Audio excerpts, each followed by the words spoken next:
말씀은 잠언 21장 2절과 3절 하나님 말씀입니다.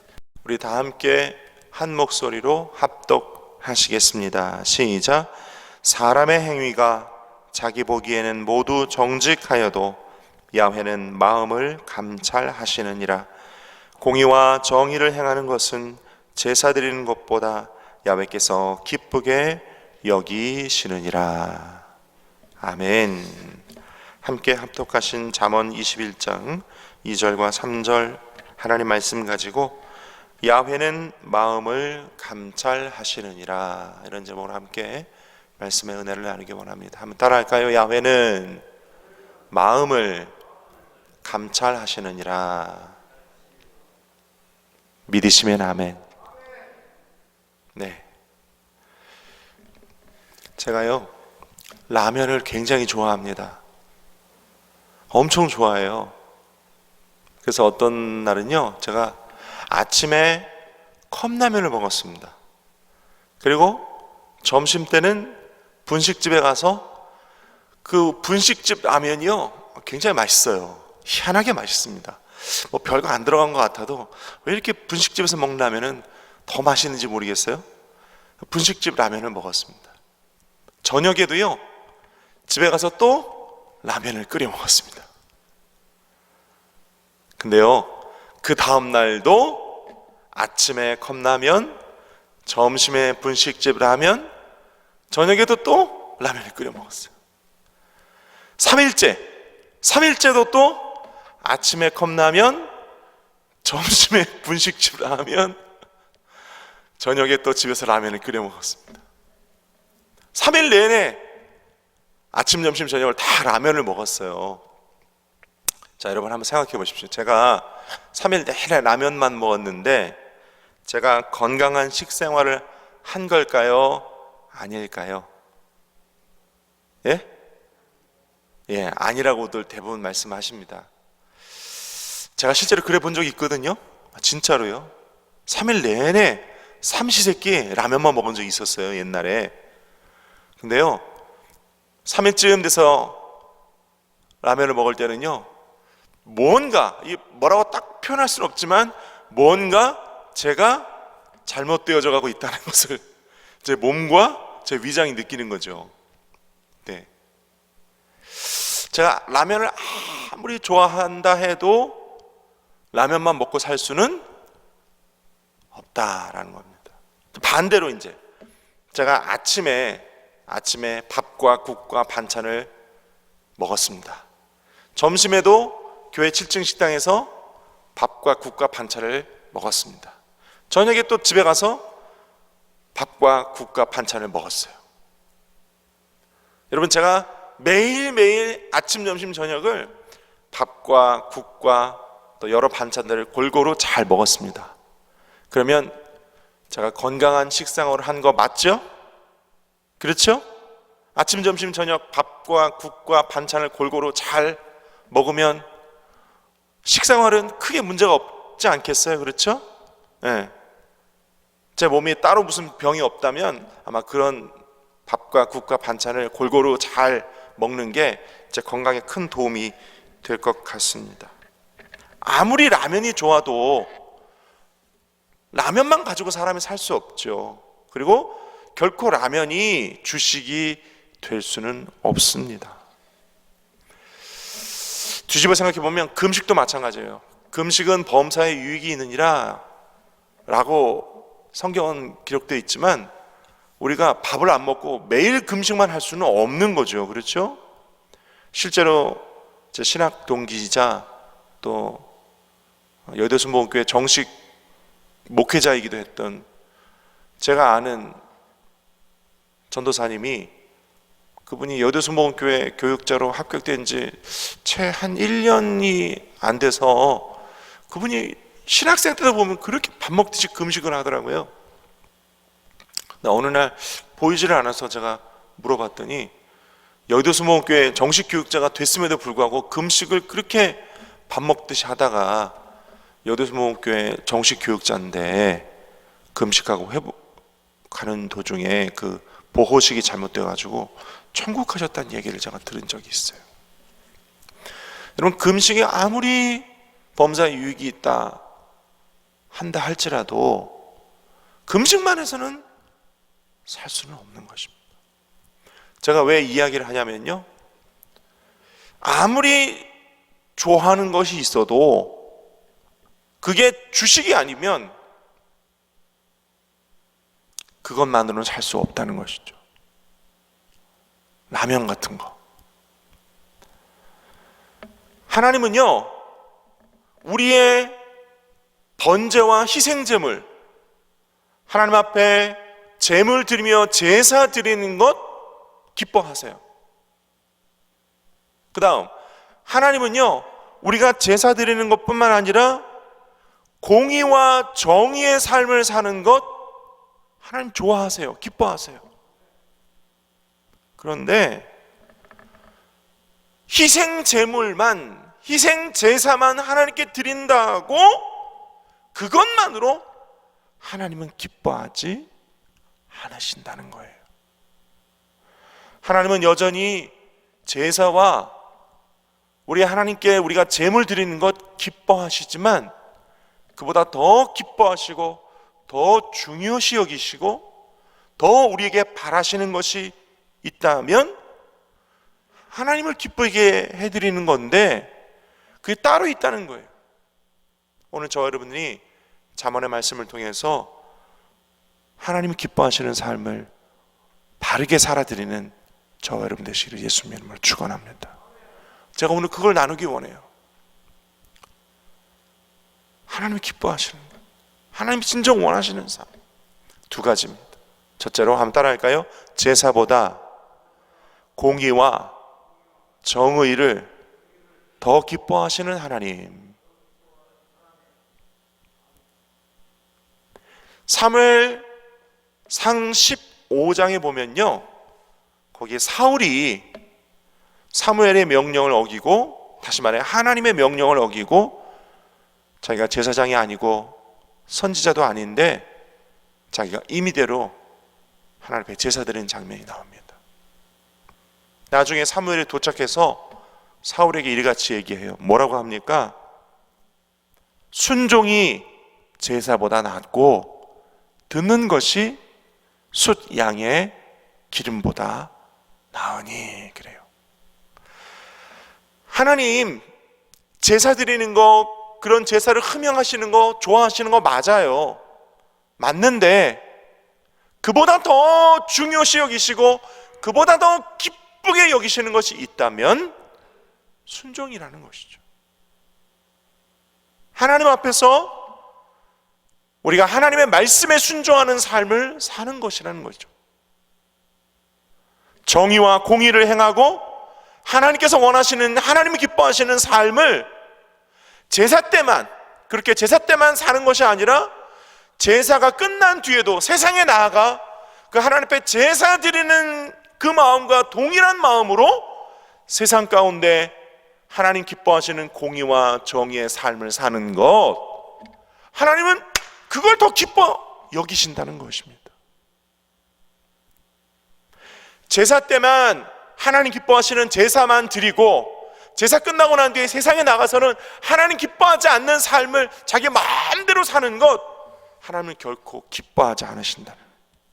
오히려 하나님이 더 기뻐하시는 것은 뭐냐? 그 제사보다 세상에 나아가서 제사 드리는 마음으로 공의와 정의를 행하는 것, 하나님 그것을 오히려 더 기뻐하신다는 것입니다. 할렐루야. 그래서요, 오늘 잠언 20장 2절 말씀 보니까 사람의 행위가 자기 보기에는 모두 정직하여도, 사람은요 누구나 다 자기 스스로 자기 자신을 봐요. 저녁 때 되면 내가 오늘 하루 어떻게 살았나, 하루를 돌이켜 봅니다. 그마저도 안 하는 사람이 있다면 하루하루의 삶이 참 무의미한 삶을 사는 사람이겠죠. 누구나 다 지각이 있고 의식이 있으면 하루에 한 번쯤, 아니 며칠에 한 번쯤은 내가 이번 한 주간 어떻게 살았나 되돌아봅니다. 그런데요, 대부분 다 자기 잣대, 자기 기준으로 생각하기 때문에 그래도 내가 괜찮은 삶을 살았나 보다 이렇게 여기죠. 하나님 말씀을 대하고 기도하는 사람이라면 그 와중에서도 하나님 기뻐하지 않은 삶이 생각나고 떠오르면 또 회개 기도도 하고 하나님 앞에 삶을 붙드시고 인도해달라고 기도하겠죠. 근데 대부분의 사람들은요, 자기의 길을 스스로 잘했다 이렇게 생각합니다. 스스로 자기 길을 뒤돌아보고 의롭다 인정해요. 그런데요, 하나님 그러시지 않는다는 거예요. 하나님은요, 마음을 감찰하신대요. 그 마음 속에, 깊은 곳에, 내면 속에 세상 사람은 다 모를 것 같지만 하나님은 아시는 그 마음의 감찰이 있어요. 그 마음의 감찰이 있어요. 내가 제사 드릴 때뿐만 아니라 세상에서 살면서 어떠한 삶을, 어떠한 의도로 어떤 시간을 보내고 살았는지 하나님은 그 사람의 삶과 그리고 그 사람의 마음속까지도 감찰하시면서 보고 계신다는 거예요. 그래서요, 이스라엘이 아무리 하나님 앞에 형식과 의식으로, 제사로, 절기로 그들이 다 살았어도 이사야 시대, 이사야 1장에 보면요, 이사야 1장에 제가 읽어드리겠습니다. 1장 10절에서 17절. 너희 소돔의 관원들아 이래요. 이스라엘 보고 하나님이 너희 소돔의 관원들아, 너희 고모라의 백성들아. 여러분, 소돔과 고모라 뭐예요? 아브라함 때 소돔과 고모라 죄악이 관영한 곳이었잖아요. 우리 하나님의 법에 귀를 기울일지어다. 11절. 나는 숫 양의 번제와 살찐 기름에 배불렀고 나는 숫 송아지와 어린 양이나 숫 염소의 피를 기뻐하지 않는다. 12절에 너희는 제사 드릴 때 내 마당만 밟을 뿐이니라. 13절. 헛된 재물을 다시 좀 제발 가져오지 마라. 내가 가증히 여기는 바다. 월삭과 안식일과 대회로 모이는 것도 그러하다. 14절. 내 마음이 너희의 월삭과 정한 절기를 이제는 싫다. 왜요? 이사야 시대에 이스라엘이 그랬다는 거예요. 이스라엘이 이사야 시대에. 호세아서를 보세요. 호세아 6장 6절을 나는 인애를 원하고 제사를 원치 않는다. 내가 원하는 것은 번제보다 하나님을 아는 것을 원하노라 그러셔요. 그래서 호세아를 보내시잖아요. 미가서 6장 6절과 8절에도 보면요, 선지자 미가를 통해 하나님이 울부짖듯이 이스라엘에게 말씀하세요. 미가서 6장 8절. 야훼께서 내게 구하시는 것은 오직 정의를 행하며 인자를 사랑하며 겸손하게 내 하나님과 함께 행하는 것이 아니냐.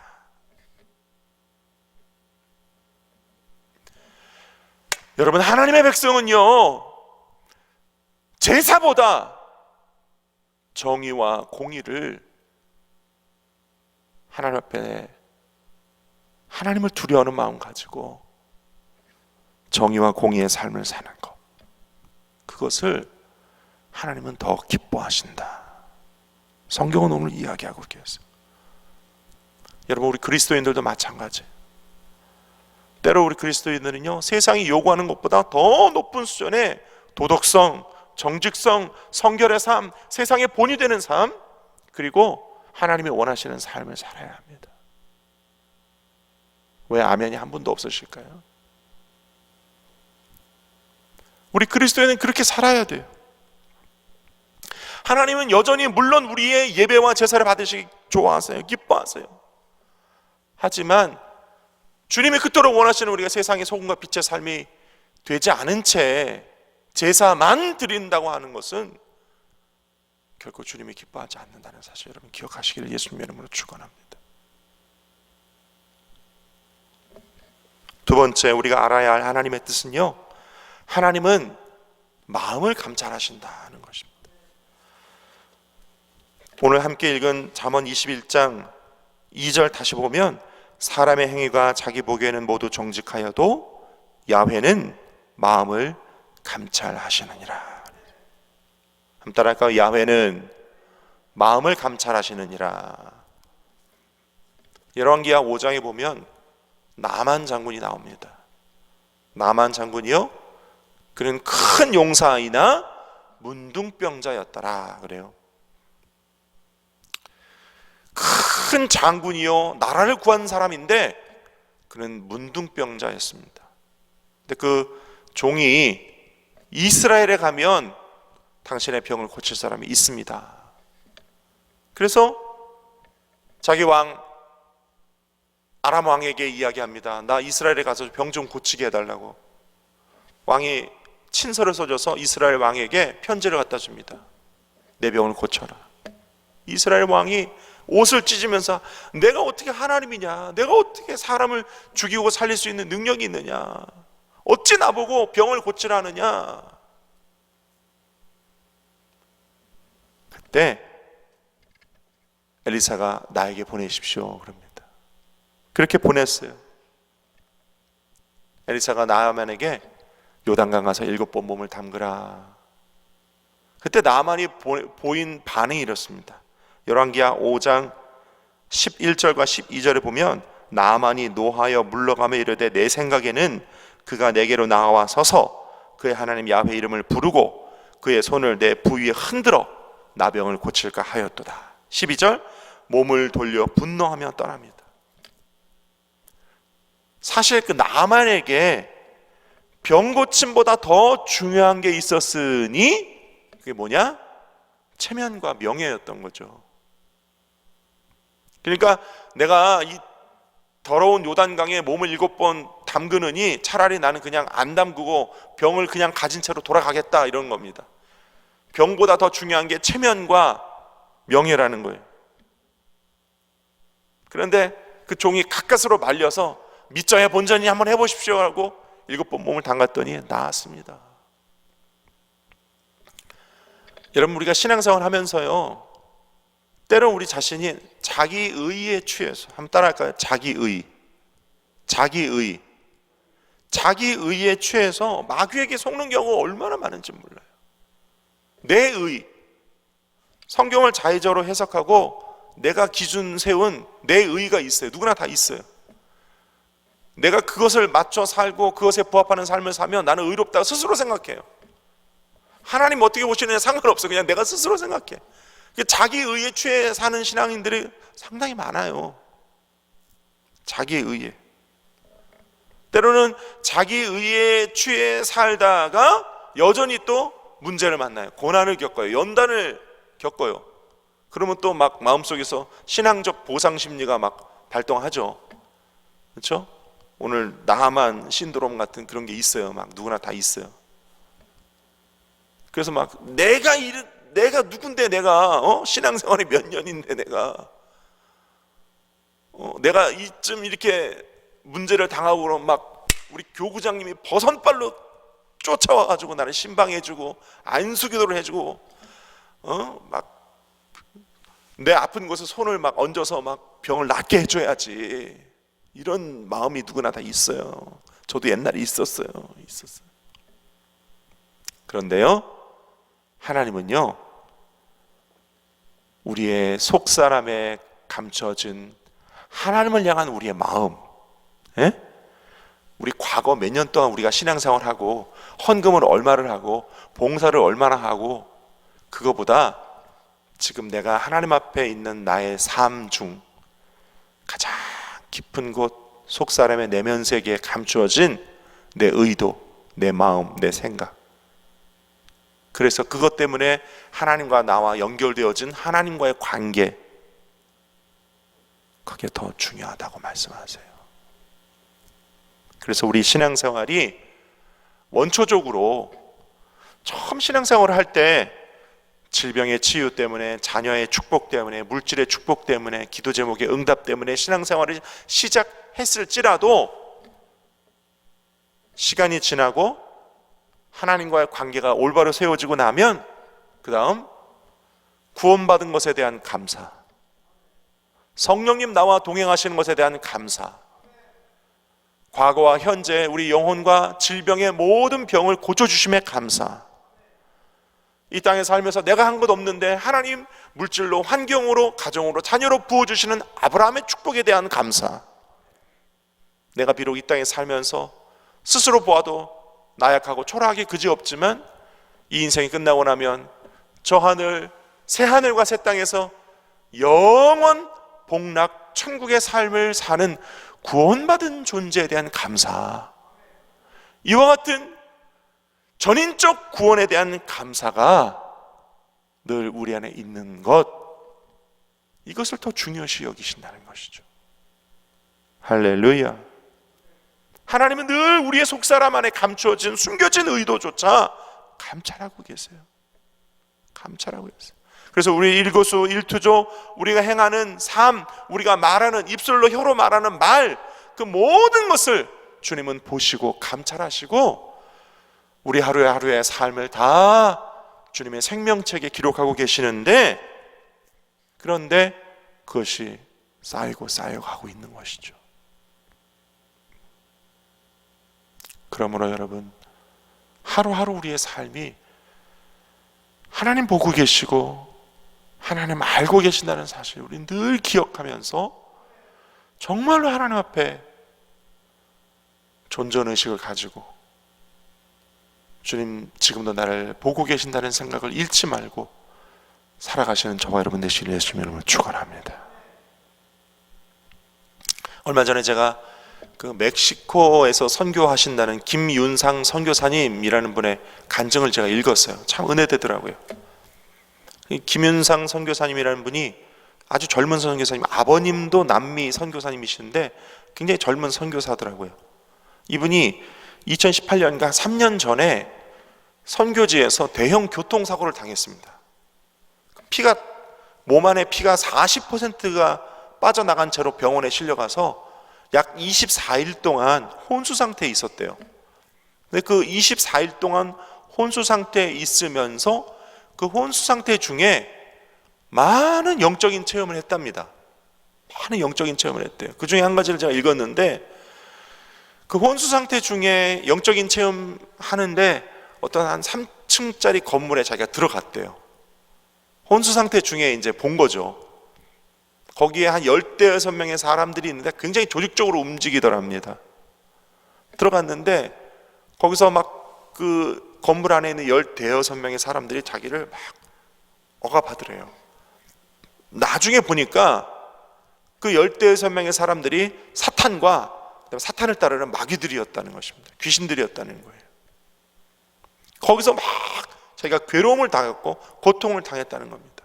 그런데 자기가 이제 피가 다 빠져나오고 병원에서 24일 동안 혼수 상태로 병원에 입원해 있는 상태잖아요. 그러니까 몸도 전혀 움직이지 않고 그 의식도 오락가락하는 그런 상황인데, 자기도 모르게 자기가 귀신들과 마귀들에게 고통받고 있다고 여겨지니까 예수 보혈, 예수 보혈을 자기가 되뇌고 있었다는 거예요. 예수 보혈, 예수 보혈. 근데 자기가 그 혼수 상태 중에 예수 보혈, 예수 보혈만 외쳐도 자기를 그렇게 괴롭히던 그 건물 안에서의 그 귀신과 그 사탄의 역사들이 막 깨어져 나가는 거예요. 예수 보혈을 한 번 외칠 때마다 그들이 계획하고 그들이 하려고 했던 그 악한 괴교들이, 세 가지 시책들이 막 깨져 나간다고. 그들이 모여서 회의를 하더래요. 쟤는 누군데 여기 와서 예수 보혈을 외치는 바람에 우리의 계획과 우리의 일들이 막 깨어져 나가는 거냐, 막 이랬다는 거예요. 그런 이제 혼수 상태 중에 하루는 그 혼수 상태 중에 높은 산으로 이렇게 자기가 올라가고 있는데 그 산 꼭대기에 크고 능력하고 장군같이 서 계시는 예수님이 보이더랍니다. 올라가는데 그 혼수 상태 중에 자기가 너무 그 산을 올라가기가 너무 괴롭고 힘들더라는 거예요. 근데 실제로도 그때가 자기가 그 병원에 있으면서 고비를 넘길 때였다는 것입니다. 자기가 혼수 상태 중에 자기 의식이 이제 끝났구나, 나 이제 여기서 죽는구나, 나는 회복되지 못하겠구나. 그래서 그 예수님께 막 올라가는 도중에 자기가 쓰러졌대요. 예수님이 오시더랍니다. 예수님 내려오시더래요. 근데 보니까 자기 뒤에 자기를 쫓아오던 마귀가 있었대요. 예수님과 마귀 사이에 자기가 있는데 예수님께서 나의 지난날의 삶을 책에서 다 보여주시더래요. 그런데 예수님이 보여주시는 그 선교사님의 젊었을 때, 어렸을 때 그 지난날의 삶은 한결같이 그렇게 주님 앞에 부끄럽고 주님 앞에 고개를 들 수 없는 그런 부족한 삶이었었다는 것이죠. 그래서 마귀가 막 그 예수님 앞에 그 김윤상을 막 참소를 하더랍니다. 예수님 보십시오, 이 김윤상의 삶이 이렇게 추악하고 더럽고 나쁜데 그래도 얘를 왜 놓지 않으십니까? 막 이렇더래요.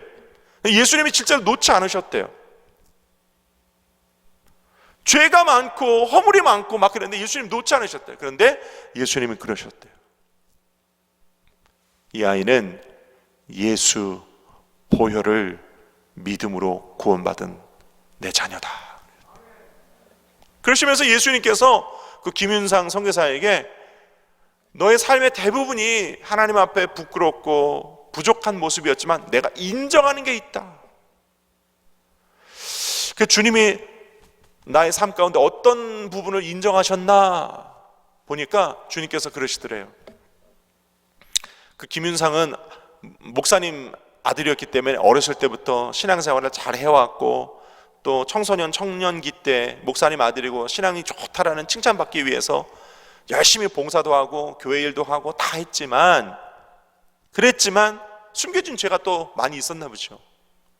근데 주님은 그런 열심히 봉사하고 신앙생활하는 것을 인정하신 게 아니고요, 예수님께서 그 김윤상 선교사에게 직접 인정하신, 예수님이 인정하시는 삶이 어떤 거였냐면 어려움 당했을 때, 고난 당했을 때, 몸이 아플 때, 역경을 만났을 때, 그때 하나님 나 살려주세요, 하나님 나 살려주세요 하면서 주님 꽉 붙잡고 막 엎드려 기도하고, 환경은 그렇지 않으나 하나님 앞에 믿음으로 살려고 막 몸부림치던 짧은 순간, 그 짧은 순간, 그 짧은 순간들을 주님이 인정하시더라는 거예요. 인정하시고 그것 때문에 내가 김윤상을 놓을 수 없다라고 마귀 앞에 예수님께서 강력히 말씀하시면서, 그러면서 그 김윤상 선교사가 24일 만에 깨어난 거예요.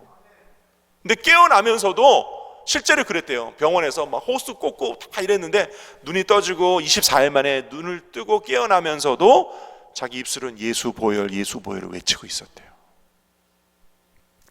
그러고 난 뒤에 지금은 완전히 회복이 되셔서 간증하고 다니시는데요, 그 간증을 들으면서 저 자신을 돌아보게 되었고, 저 자신도 내가 하나님 앞에 부끄러운 모습 많지만 그러나 예수 보혈, 믿음으로 의롭다함을 여긴 구원, 그와 같은 것들이 여전히 내게 있으니 얼마나 감사한가 라고 은혜를 받은, 엊그제 은혜를 받았습니다.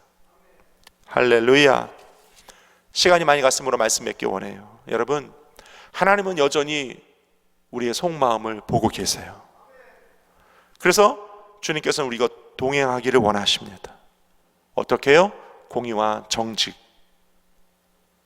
공의와 정직으로 주님은 동행하기를 원하세요. 여러분, 하나님은 우리의 마음을 감찰하십니다. 그리고 우리와 동행하기를 원하세요. 그 하나님 앞에 우리가 숨길 것이 없어요. 아무것도 숨길 수 있는 것이 없어요. 오직 하나님의 말씀 붙잡고 사는 공의와 정직, 그것으로 하나님이 인정하시고 기뻐하시는 신앙생활로 하나님께 영광을 돌리며 나아가시기를 바랍니다. 그럴 때 하나님께서 우리에게 예비하신 놀라운 은혜와 축복을 우리 삶 가운데 열매 맺게 해 주실 것입니다. 우리 순복음 강락교회 모든 권속들이 다 그렇게 하나님께 인정받는 저 여러분 되시기를 예수님의 이름으로 축원을 드립니다.